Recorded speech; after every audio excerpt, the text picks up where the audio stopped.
जय हिंद दोस्तों। मैं सामाजिक कार्यकर्ता मिथिलेश्वर, आप सबका अपना चैनल केडी स्टार्ट एजुकेशन में स्वागत है। दोस्तों, कल हम लोगों ने भारतीय संविधान की अनुसूची 1 से लेकर 7 तक पढ़ा था। वह आप लोग प्ले लिस्ट में जाकर देख लीजिएगा और बहुत ही विस्तार से समझाया हूँ। जो इंटर पास किए होंगे उनको और अच्छा से समझ में आएगा। और दोस्तों, मैं थोड़ा थोड़ा नहीं पढ़ाऊँगा क्योंकि हमको प्रचार नहीं करना, हमारा ये है मकसद कि आपको हेल्प करना। तो आपको पूरा डिटेल से पढ़ाऊँगा, उसके बाद जीरो से हीरो बनाऊँगा क्योंकि आपको PDF भी दूँगा। तो आप लोग इस चैनल को लाइक करें और सब्सक्राइब करें, एक दूसरे को मदद करने का प्रयास कीजिए क्योंकि इस ग्रुप से आपको निःशुल्क ऑनलाइन क्यूज टेस्ट भी कराया जाता है, जिसमें 500, 1000 रुपया, 2000 रुपया देकर, 51 रुपया, 100 रुपया देकर पुरस्कृत भी किया जाता है। तो दोस्तों, एक दूसरे को आप ज़्यादा से ज़्यादा शेयर करें कि इस पे हर सब्जेक्ट का पढ़ाई भी हो। तो चलिए हम बात करते हैं। आपका 7 अनुसूची, 1 से लेकर 7 अनुसूची तक आपको पढ़ा दिए थे, लेकिन आज 7वीं अनुसूची पे ही चर्चा करेंगे और प्ले लिस्ट में 1 से 6 तक जाकर देख लीजिएगा। 7वीं अनुसूची में, इस 7वीं अनुसूची में विषय और शक्तियों के विवरण से संबंधित है। तो 7वीं अनुसूची में आपका आ जाएगा एक सॉन्ग सूची। आप लोगों ने बोला था छोटा छोटा लिख रहे, थोड़ा बड़ा कीजिए, इसलिए आप बड़ा लिख रहे हैं, ठीक है। सॉन्ग सूची, राज्य सूची और एक और क्या है, समवर्ती सूची।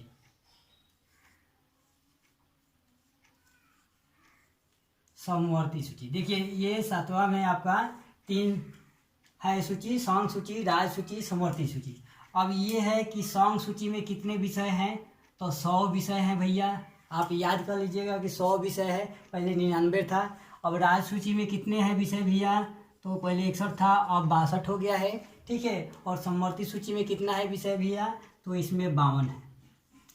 अब ये सॉन्ग सूची, राज्य सूची, समवर्ती सूची क्या है भैया, तो सॉन्ग सूची, इस पे कानून और नियम बनाने का अधिकार सिर्फ केंद्र सरकार को होगा, तो उसे हम लोग सॉन्ग सूची में देखते हैं। जैसे अब केंद्र सरकार नियम किस पे बनाएगा भैया, क्या राज्य सूची नहीं बना सकता है, तो नहीं बनाएगा।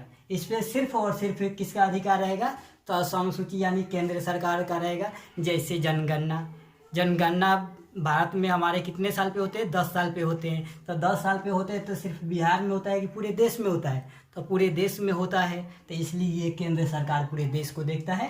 तो सॉन्ग सूची में आएगा जनगणना। बैंक बीमा हो गया, ये किस में आएगा, रक्षा होगा, विदेशी कार्य होगा, ये सब इसमें होगा। तो ये PDF दे देंगे, आप लोग देख लीजिएगा, ठीक। अब राज्य सूची क्या है भैया, तो राज्य सूची जिस पे राज्य सरकार का अधिनियम होगा, नियम होगा, उसका अधिकार होगा, वही नियम बनाएगा, जिसे राज्य सूची के अंतर्गत देखेंगे। तो भैया राज्य सूची में कौन सा विषय आएगा, तो सिंपल सा भैया, आप लोग देखे होंगे कि बिहार पुलिस का वैकेंसी आता है तो कौन कराता है, तो बिहार सरकार कराता है। तो इसमें क्या आ जाएगा, पुलिस की व्यवस्था यानी बिहार सरकार। और कृषि के बारे में अभी योजना से आपका 500, 1000 रुपया खाता में आ रहा था ना, तो बिहार सरकार दे रहा था, तो वो कृषि इसमें आएगा। सिंचाई भी आ जाएगा, सड़क कहीं टूटता है फूटता है तो सड़क भी आ जाएगा, ठीक है। रेलवे पुलिस हो गया, इसमें आ जाएगा राज्य सूची में। तो इस पे किसका अधिकार रहेगा, राज्य का, ठीक है। ये आप लोग याद कर लीजिएगा। फिर आया आपका समवर्ती सूची। तो समवर्ती सूची क्या है भैया, तो समवर्ती सूची, इस पे राज्य सरकार का भी अधिकार रहेगा और केंद्र सरकार का भी अधिकार रहेगा और राज्य सरकार का भी अधिकार रहेगा। इस पे दोनों लोग बना सकते हैं।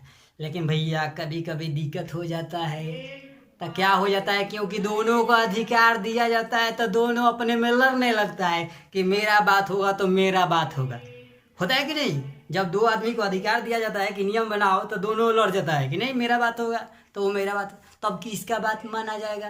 तो जब दोनों में परस्पर विरोध हो जाए, राज्य सूची में और सॉन्ग सूची में, तो अब कौन बनाएगा अधिकार, तो भैया हमेशा बड़ का होता है। वो कहता है कि बड़ ज़्यादा गलती नहीं करता है, ठीक है, तब बड़ आदमी की बात ज़्यादा माना जाता है। तो सॉन्ग सूची का इस पर अधिकार हो जाएगा, राज्य सूची का अधिकार नहीं होगा, ठीक। तो ये आप समझ गए, सॉन्ग सूची, राज्य सूची, समवर्ती सूची, ये 7वीं अनुसूची में आपको दिया गया है। 3 विषय, तो 100 और 62 और 52, ठीक है। तो रक्षा राज्य सूची समवर्ती सूची समझ ही गए। अब 8वीं अनुसूची में क्या है, तो 8वीं अनुसूची में भैया भाषा से संबंधित है। 8वीं अनुसूची किस चीज़ से है भैया, तो भाषा से संबंधित है। तो भाषा कितना है भैया, 14 था पहले, अब कितना हो गया भैया, तो 22। तो ये 14 से 22 हुआ है, तो समय के अनुसार संशोधन हुआ है और उसमें एक एक करके जोड़ा गया। तो कब कब जोड़ा गया ये एग्जाम में पूछ देता है, ठीक है। तो 14 पर से 22 आया है, तो कभी जोड़ा गया होगा ना, तभी ना। तो मान लीजिए कि पहले का संविधान संशोधन हुआ, भाषा को जोड़ा गया, तो कब जोड़ा गया, तो सबसे पहले आपको 1967 में किस संविधान संशोधन हुआ, 1967 के 21वें संविधान संशोधन द्वारा इसमें क्या जोड़ा गया, सिंधी भाषा को जोड़ा गया। कौन सा भाषा को, सिंधी भाषा को। तो 14 कितना हो जाएगा, 15। 1967 के 21वां संविधान संशोधन द्वारा सिंधी भाषा को जोड़ के कर दिया गया 15। लेकिन इसमें एक बात बता दें कि राजस्थानी और भोजपुरी अंग्रेजी भाषा को नहीं रखा गया, ठीक। 15। अब फिर 15 पर से 7 गो और चाहिए ना। तो 1967 के बाद में फिर कौन सा संविधान संशोधन हुआ, तो फिर 1992 के 71वां संविधान संशोधन। तो 1992 के 71वां संविधान संशोधन द्वारा कौन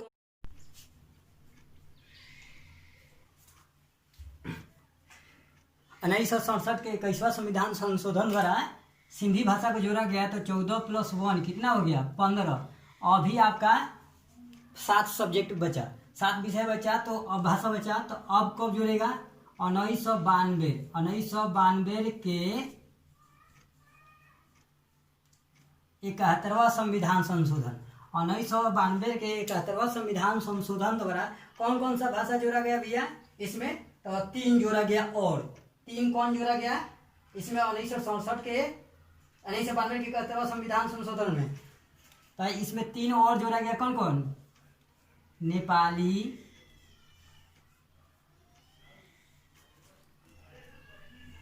मणिपुरी, उसके बाद कोंकणी, ठीक है, कोंकणी। 3 गो भाषा को इसमें जोड़ा गया था। 15 3 कितना हो गया, 15 + 3 कितना हो गया, 18। अब बचा 4 और। फिर एक बार संशोधन हुआ, किस बार संशोधन हुआ फिर इसका, देखिए यहाँ पे 2003। तो 2003 के कब, कौन सा संशोधन, 2003 के बताइए, 2003 के, यहाँ देखिए कौन सा है, 2003 के 92वां संविधान संशोधन। 2003 के 92वां, ये वाला यहाँ लिख देना है। तो इसमें कौन कौन सा जोड़ा गया,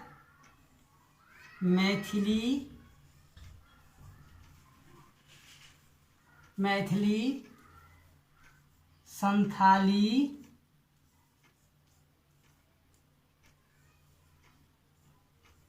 बोडो और डोगरी भाषा को, ये 4 जोड़ा गया। तो देखिए 8वीं अनुसूची भाषा से संबंधित है। तो भाषा कितने थे, 14 थे। उसके बाद में अभी वर्तमान में कितना है, तो 22 है। तो पहले कौन जोड़ा गया, 1967 के 21वां संविधान संशोधन द्वारा सिंधी भाषा को। फिर 1992 के 71वां संविधान संशोधन द्वारा 3 को आपको जोड़ा गया, नेपाली, मणिपुरी, कोंकणी भाषा को। उसके बाद में फिर 2003 के 92वां संविधान संशोधन द्वारा जोड़ा गया। ये वाला 92 यहाँ उठा देना है। तो मैथिली, संथाली, बोडो और डोंगरी भाषा को जोड़ा गया। अब चलिए, अब 8 अनुसूची तो आप पढ़ लिए। अब इसके बाद ये वर्तमान में 8 अनुसूची था ना, अब तो ये खत्म कर लिए। अब आएगा जो 9, 10, 11 बताए थे, अब 12 अनुसूची, उसके बारे में आपको पढ़ना है, ठीक है। तो उसके बारे में हम देखते हैं यहाँ पे।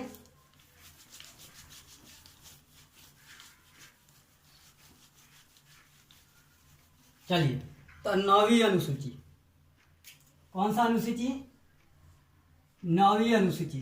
तो 9वीं अनुसूची को भैया कब जोड़ा गया, इसको 9वीं अनुसूची को कब जोड़ा गया, इसको जोड़ने का क्या कारण है, इसमें क्या रखा गया है। तो 9वीं अनुसूची में कहा गया कि इसमें मान लीजिए 9वीं अनुसूची को 1951 के प्रथम संविधान संशोधन द्वारा जोड़ा गया। कब? 1951 के प्रथम संविधान संशोधन, सबसे पहले संशोधन करके अनुसूची को ही जोड़ा गया 1951 के प्रथम संविधान संशोधन द्वारा। इसमें कहा गया इस अनुसूची में कि कुछ विधियों को विभिन्न मानकीकरण, ठीक है, अर्थात 9वें अनुसूची में लिखित किसी भी कानून को भारत के किसी भी न्यायालय में चुनौती नहीं दी जा सकती है। इसका कहने का मतलब यह है कि मान लीजिए कि इसमें जो भी विषय डाल दिया जाएगा, जो भी बात लिख दिया जाएगा, तो वह भारत के किसी भी न्यायालय में उसका चुनौती नहीं दिया जा सकता, यानी आप जाकर केस नहीं कर सकते हैं। तो इसको 9वीं अनुसूची को भूमि सुधार कानून कहा गया। अब भूमि सुधार कानून का मतलब क्या हुआ? जैसे मान लीजिए कि किसी के पास कम ज़मीन था, किसी के पास ज़्यादा ज़मीन था, ठीक है, तो किसी के पास कम था, किसी के पास ज़्यादा था, तो सरकार चाहा कि जिसके पास ज़्यादा ज़मीन है तो उससे लेकर और गरीबों में दिया जाएगा। मान लीजिए कि किसी का बीघा बीघा ज़मीन है और किसी के पास रहने के लिए भी जगह नहीं है, तो वही सरकार सोचा कि नहीं, ऐसा किया जाए कि जिनके पास ज़्यादा है वो लेकर दूसरे में दिया जाए। लेकिन कैसे ले लीजिएगा भैया? उसका तो मौलिक अधिकार है, ठीक है, तो वो कैसे आपको दे सकता है? कैसे वो आपको ज़मीन दे सकता है? संपत्ति का अधिकार था ना, संपत्ति का अधिकार था, तो इसलिए नहीं दे रहा था। तो वो क्या किया लोग कि एक संशोधन किया प्रथम बार और कहा कि नहीं, 9वीं अनुसूची डाल दिया जाए कि इसमें जो भी विषय को डाल दिया जाएगा तो कोई केस लड़ने नहीं जाएगा। ज़बरदस्ती सरकार उन लोगों से लेने लगा ज़मीन, तो ये लोग जाकर केस कर दिए कि हमारा ये अधिकार है, हम काहे दें, मेरा मन करेगा तो देंगे। भैया सही बात है, जब मेरा अधिकार है तो हम काहे देंगे? नहीं देंगे, हमारा मन करेगा तो देंगे। तो वहीं जाकर ये लोग केस कर दिए। तो बाद में उसको क्या किया गया कि संविधान में संशोधन करके डाल दिया गया कि इसमें जो विषय डाल दिया जाएगा तो उस पर कोई केस वोस नहीं होगा। तो इसमें डाल दिया गया भूमि सुधार कानून, ठीक है।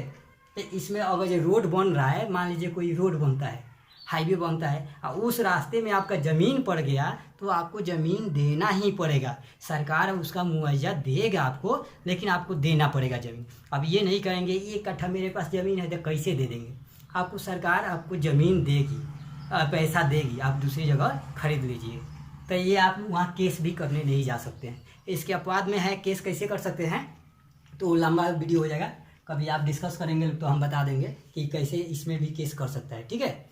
लेकिन अब हुआ क्या, समय के साथ साथ में इसमें परिवर्तन हो गया। ये बनाया गया था कि कुछ अच्छा करने के लिए, लेकिन सरकार इसका फ़ायदा भी उठाने लगा लो। अब हुआ क्या कि मान लीजिए अभी 283 विषय वो डाल दिया गया। इसमें डाला गया था कि अच्छा करने के लिए, कि कोई ऐसा विषय होगा जो कोई नहीं मानेगा तो इसमें डाल दिया जाएगा। लेकिन अब भैया ज़बरदस्ती हो गया, कोई भी विषय वाले के डाल दे रहा है इसमें और कहेगा कि ना अब कुछ नहीं होगा, अब आपको देना ही पड़ेगा। तो इसलिए फिर इसमें एक संशोधन किया गया कि अगर ये उसके अधिकार का हनन होगा तो इस पर वो अपील कर सकता है, ठीक है। तो इसमें आता है भूमि सुधार कानून। तो इसका वीडियो एक अलग से बनाएंगे हम, ठीक है।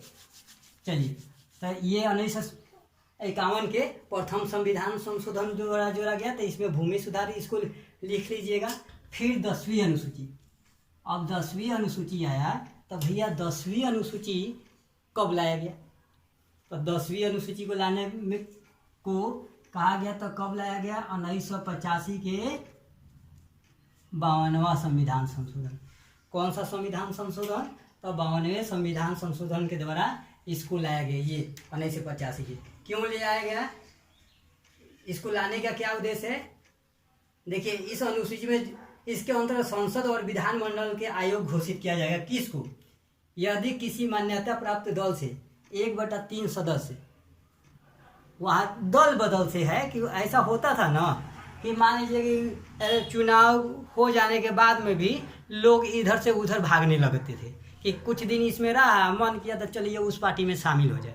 तो वही क्या कि नहीं, चुनाव से पहले आप दल बदल कर लीजिए, लेकिन चुनाव हो जाएगा और जीतने हारने के बाद में दल बदल नहीं होगा। अगर ये दल बदल कर रहे हैं तो आप आयोग घोषित हो जाएंगे। तो इसका 2 पॉइंट में भी दे दिया, यदि किसी मान्यता प्राप्त दल से 1/3 से कम सदस्य निकलते हैं तो वह आयोग घोषित हो जाएंगे। ठीक है, किसी नई पार्टी में मिलने के लिए पुरानी पार्टी के 2/3 सदस्यों को एक साथ निकलना पड़ेगा। अगर निकलना पड़ेगा तो एक आदमी निकल के भागेगा तो वो खत्म, उनका बात नहीं माना जाएगा, वो आयोग घोषित हो जाएंगे। ठीक है, तो 10वीं अनुसूची दल बदल से संबंधित है। किस चीज़ से है? दल बदल से है। ठीक, अब 11वीं अनुसूची, 11वीं अनुसूची कब लाया गया? तो देखिए 1992 के 73वें संविधान संशोधन, कोई 1992 के 73वें संविधान संशोधन द्वारा यह अनुसूची जोड़ा गया। कौन सा? 11वीं अनुसूची। तो 11वीं अनुसूची में क्या है भैया? 11वीं अनुसूची में क्या है? तो 11वीं अनुसूची में पंचायत पर ध्यान दिया गया। तो पंचायत समिति से लेकर है, किस चीज़ से? पंचायत समिति से, जो हम लोग ब्लॉक में काम करवाता है उस लेवल पे। तो 1992 में 73वां संविधान संशोधन द्वारा पंचायत को लिया गया। ठीक है, इसको कौन लिया था इसको हम बाद में इसको एक वीडियो अलग से बनाएंगे तो उसमें बता देंगे। ठीक है, क्यों लाया गया था इसको। अब 12वीं अनुसूची, तो 12वीं अनुसूची में कौन सा है? तो ये 12वीं अनुसूची में क्या है? 1992 के 74वां संविधान संशोधन द्वारा लाया गया। तो इसमें किस चीज़ को लाया गया? तो ये देखिए, पंचायत होता है तो गांव में होता है, गांव लेवल पे पंचायत होता है, लेकिन जब टाउन में जाइएगा तो पंचायत या गांव नहीं होता है। ठीक है, तो उसको हम लोग क्या बोलते हैं? नगर पालिका। नगर निगम नाम सुने होंगे, नगर निगम आप नाम सुने होंगे, तो उसको नगर पालिका और नगर निगम से संबंधित बात लगाए। ये एग्जाम में बहुत पूछता है ये दोनों, इसमें लोग भूल जाता है कि कौन सा पंचायत था, कौन सा नगर निगम था। तो आपको याद रखना है कि पहले गांव का विकास, तो अब शहर के विकास। ठीक है, हम लोग गांव के हैं तो पहले गांव के विकास, तो अब शहर के विकास कहा जाएगा। क्योंकि शहर के लोग भाग के आते हैं ना गाँव में, फैसिलिटी के लिए तो जाते हैं शहर गांव छोड़ के, लेकिन जब कोई दिक्कत होता है, अभी जैसे कोरोना है, तो कैसे सब लोग गांव में भाग कर आए हैं। तो पहले गांव का विकास यानी पंचायत का विकास। तो 1992 के 73वां संविधान संशोधन द्वारा पंचायत का विकास। कहीं कहीं आप देखिएगा तो 72-73 लिखता है। ठीक है, तो उसको अपनाया गया था, फिर लागू किया गया था 73 संविधान संशोधन द्वारा। ठीक है, उसके बाद में 12वीं अनुसूची 1992 के 74वां संविधान संशोधन द्वारा नगर निगम नगर पालिका से बातें कही गई है। तो दोस्तों, अगर ये अच्छा लगे तो आप लाइक कमेंट करिएगा, उसके बाद में बताइएगा। तो सारा वीडियो हर विषय का अपलोड करेंगे, क्योंकि ये चीज़ अगर ये बढ़ रहा है चैनल तो आप ही के लिए हो रहा है, क्योंकि आपका जानते हैं कि निःशुल्क ऑनलाइन क्विज टेस्ट होता है, जिसमें विद्यार्थियों को 500, 1000 रुपया, 2000, 100 रुपया, 51 रुपया इस तरह से करके पुरस्कृत किया जाता है। आप ही के ग्रुप से कोई सदस्य बताया कि आप सर चैनल बनाइए, आप उस पर पढ़ाइए, उससे भी पैसा मिलेगा। स्पॉन्सर हम लोगों को खोजने की ज़रूरत नहीं पड़ेगा। तो इतना जल्दी मिलेगा नहीं, आप लोग इसमें साथ देंगे तो आप पढ़ भी लेंगे। देखिए, इतना विस्तार से हर चैनल पर नहीं बताया जाएगा, ऊपर ऊपर बता दिया जाएगा। इसके साथ में हम आपको PDF भी देंगे। तो आप लोग इसको शेयर कीजिए, लाइक कीजिए, कमेंट कीजिए। एक बार फिर से हम शुरू से बता देते हैं। ठीक, थोड़ा जल्दी जल्दी में बोलेंगे। देखिए, प्रथम अनुसूची में मैं यानी भारत और राज्य और केंद्र शासित प्रदेश के बारे में। द्वितीय अनुसूची में जब हम जाएंगे इंटरव्यू देंगे तब वेतन से संबंधित बातें। और जब वेतन ले लेंगे तो भैया शपथ दिलवाएंगे, तब फिर शपथ दिलाइए। ये आप पहला वीडियो में देख लीजिएगा जाकर प्लेलिस्ट में। ठीक है, तो फिर वेतन शपथ लेंगे। शपथ लेने के बाद में भैया इधर उधर सीट आ जाएंगे तो राज्यों में सीटों की संख्या। ठीक है, उसके बाद में पाँचवीं अनुसूची में अनुसूचित जाति और जनजाति के नियंत्रण और प्रशासन के बारे में, प्रशासन के नियंत्रण और। ठीक है, और छठी अनुसूची में अनुसूचित जाति को छोड़ दीजिएगा, वो लोग आगे विकास हो गए, सिर्फ जनजाति के लिए। और जनजाति के लिए पूरे राज्य में नहीं, सिर्फ 4 जगह, असम, मेघालय, त्रिपुरा, मिजोरम। फिर अब 7वीं अनुसूची विषय और शक्ति से है। तब विषय कितने हो गए? संघ सूची, राज्य सूची और समवर्ती सूची। तो संघ सूची में भैया कितना विषय? 100।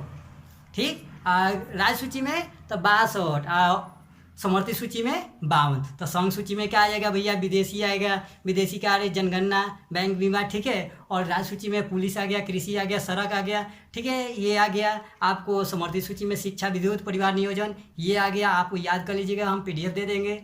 उसके बाद में 8वीं अनुसूची तो भाषा से संबंधित है। तो भाषा कब कब जोड़ा गया भैया, पहले था 14, लेकिन अब हो गया कितना, 22, नहीं मिटा दिए हैं। तो अब 22 हो गया। तो पहले कौन सा जोड़ा गया, 1967 के 21वां संविधान संशोधन के द्वारा संविधि भाषा को जोड़ा गया। उसके बाद में 1985 के 52वां संविधान संशोधन के द्वारा 3 गो भाषा को जोड़ा गया। फिर उसके बाद में 4 भाषा और जोड़ा गया, और बोडो, मैथिली, सियाली, डोंगरी भाषा को। फिर उसके बाद में क्या आया, 9वीं अनुसूची आ गया। तो 9वीं अनुसूची किस से संबंधित था, और मान लीजिए भूमि सुधार कानून से था। इसमें कोई भी चीज़ लिख दिया जाएगा तो उसमें कानून अपील नहीं कर सकता है। तो भूमि सुधार ये पूछता खाली भूमि सुधार से, ठीक है। और 10वीं अनुसूची में दल बदल से है। अगर ये उस संख्या से 2/3 से कम लोग निकल रहे हैं तो उसको आयोग घोषित कर दिया जाएगा। 11वीं अनुसूची क्या है भैया, तो पंचायत का विकास है मेरा। तो कब है, तो 1992 के 73वां संविधान संशोधन द्वारा। उसके बाद में क्या है, 12वीं अनुसूची। तो ये कब है, 1992 के 74वां संविधान संशोधन द्वारा नगर निगम के। तो लाइक करिए, इसमें मेरा नहीं कुछ जाता, आपका फ़ायदा होगा, ठीक है। आपका कुछ घाटा भी नहीं होगा लाइक या शेयर करने से।